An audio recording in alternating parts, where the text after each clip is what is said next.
the Kingdom of Kush. A rich and powerful empire, it stretched from Egypt's southern border several hundreds of miles into the Sudan. Its capital, Kerma, was the oldest and largest city in Africa outside Egypt. Today, Kerma is in ruins, but its massive temple is still largely intact. 3,500 feet square, it's known locally as the Defufa. Though stripped of its outer casing and gnarled by time, the Defufa still dominates the surrounding landscape.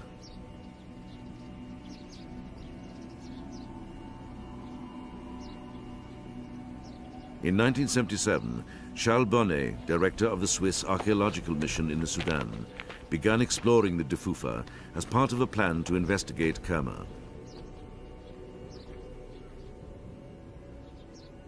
To the side, a single gateway opens onto a stairway leading to a small chamber, the temple's inner sanctum.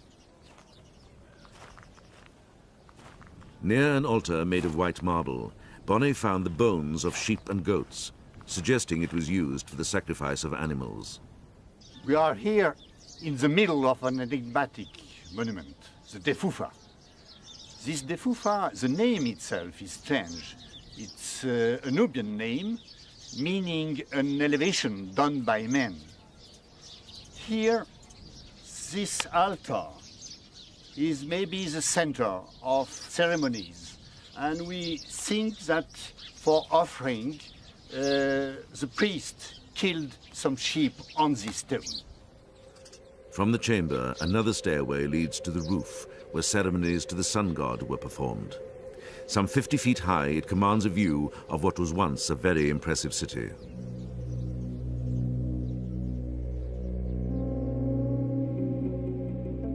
At its height in 1550 BC, Kerma would have been an awesome sight.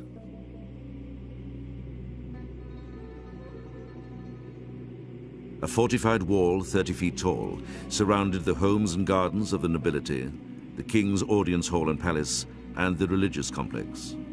Covered in white plaster, with pylons over 65 feet tall, the Defufa was magnificent, even by Egyptian standards.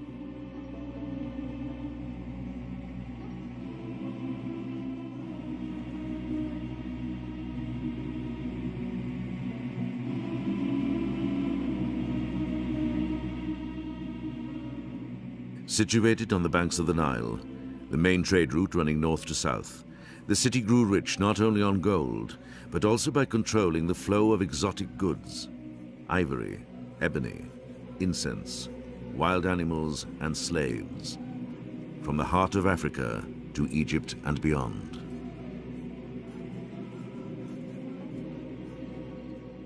In time, Kerma produced its own highly skilled craftsmen. I'm particularly interested with this small object of ceramics, which looks very, very beautiful.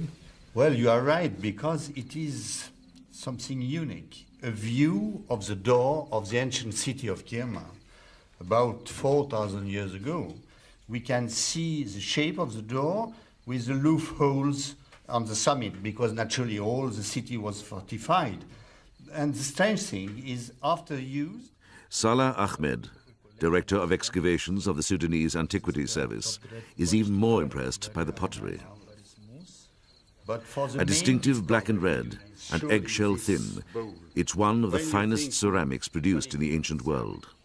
I think that the masterpiece is surely this bowl.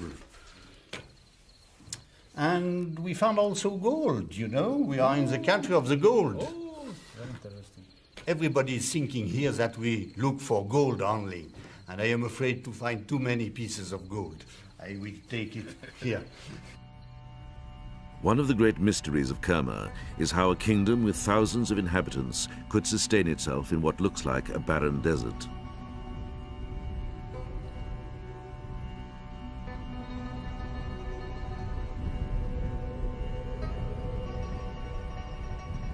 To find out, Derek Welsby of the British Museum and his team surveyed an area of 700 square miles south of the city, which were previously unexplored. There they discovered 400 ancient sites, most dating back to the Kerma period. When they were plotted on a map, they fell into a line along what turned out to be two old channels of the river, which have since dried up. The banks are visible by the lines of vegetation on this side and this side, and the channel at this point, about 70 metres wide, is running almost due north. This discovery of these two channels of the Nile, as well as the channel that the present day stream flows in, gives some indication perhaps of the agricultural wealth of this area in the Kerma period. With two more channels flowing through the Nile Valley, thousands of additional acres of fertile soil would have been available to the farmers of Kerma for growing crops.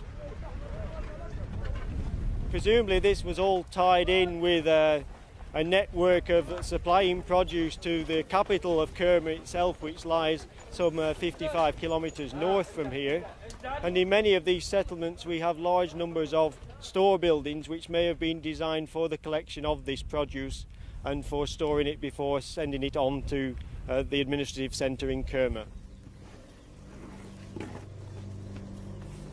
Derek Welsby made one more important discovery.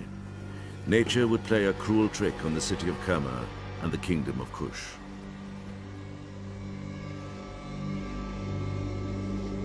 Around 1500 BC, the two Nile channels began to dry up and the food supply began to diminish. Now, at the moment of crisis, a new, even more sinister threat loomed out of the north.